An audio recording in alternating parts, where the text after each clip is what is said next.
അത് ഡിസൈഡ് ചെയ്യാവുന്നതാണ്. Optional subject നിങ്ങൾക്ക് അറിയാം, നമ്മുടെ മെയിൻസിന് വേണ്ടിയിട്ടുള്ള രണ്ട് പേപ്പറുകളുള്ള സബ്ജക്റ്റ് ആണ് ഓപ്ഷണൽ. ആ ഓപ്ഷണൽ സബ്ജക്ട് നമ്മുടെ പ്രിപ്പറേഷന്റെ തുടക്കത്തിൽ തന്നെ നമ്മൾ ഡിസൈഡ് ചെയ്യണം എന്നുള്ളതാണ് അഞ്ചാമത്തെ കാര്യം. ഈ ഓപ്ഷണൽ സബ്ജക്ട് എങ്ങനെ നമുക്ക് ഡിസൈഡ് ചെയ്യാൻ പറ്റും? ഏത് ഓപ്ഷണൽ സബ്ജക്ട് ആണ് the best? The best optional subject? Sociology, okay. Anthropology, geography,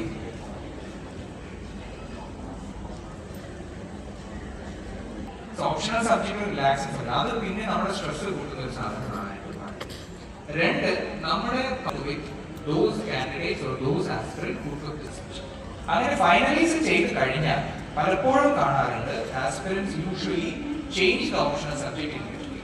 prelims വരെ ഒരു ഓപ്ഷണൽ സബ്ജക്ട് ആയിരിക്കും, then all of a sudden after prelims they change to some other optional subject because they get lot of information from other and they say like sociology is better, public administration is better. അപ്പോഴേക്കായിരിക്കും result വരുമ്പോൾ ഈ വർഷം മുഴുവൻ anthropology കാര്യമുണ്ട്, എന്നാത്തിന് anthropology എടുക്കാം. അടുത്ത വർഷം result വരുമ്പോൾ ആന്ത്രപ്പോളജി ഒരാൾക്ക് പോലും കാണത്തില്ല, അപ്പോൾ വീണ്ടും ഓപ്ഷണൽ സബ്ജക്ട്. So ഇതിൽ നിന്ന് മനസ്സിലാക്കുന്ന ഒരു കാര്യം, there is no perfect optional subject, but you have to select one subject and stick to that decision and prove that your decision is correct, right? അപ്പോൾ ആ ഒരു രീതിയിലായിരിക്കണം നമ്മൾ ഓപ്ഷണൽ സബ്ജക്ട് മുന്നോട്ടേക്ക് കൊണ്ടുപോകുന്നത്. സോ ആദ്യത്തെ 3 മാസത്തിൽ തന്നെ ഈ ഒരു തീരുമാനം എടുക്കണം, ഓപ്ഷണൽ സബ്ജക്റ്റിന്റെ പ്രിപ്പറേഷൻ സ്റ്റാർട്ട് ചെയ്യണം. ഐഡിയലി നിങ്ങളുടെ പ്രിലിംസിന് മുന്നേ 1 round of optional subject should be complete. അത് പഠിക്കണം എന്ന് ഞാൻ പറയുന്നില്ല, പക്ഷെ വായിക്കണം. പഠിക്കുന്നത് നമുക്ക് പ്രിലിംസ് കഴിഞ്ഞിട്ട് പഠിക്കാം, ബിക്കോസ് പഠിച്ചു കഴിഞ്ഞാൽ we will forget, everyone will forget, right? അപ്പോൾ നമുക്ക് ഓർത്തിരിക്കാനായിട്ട് പറ്റില്ല. പക്ഷെ നമുക്ക് പ്രിലിംസ് കഴിഞ്ഞിട്ട് നമുക്ക് മെമ്മറൈസ് ചെയ്യുന്ന കാര്യം നമുക്ക് പ്രിലിംസ് കഴിഞ്ഞിട്ട് ചെയ്യാം.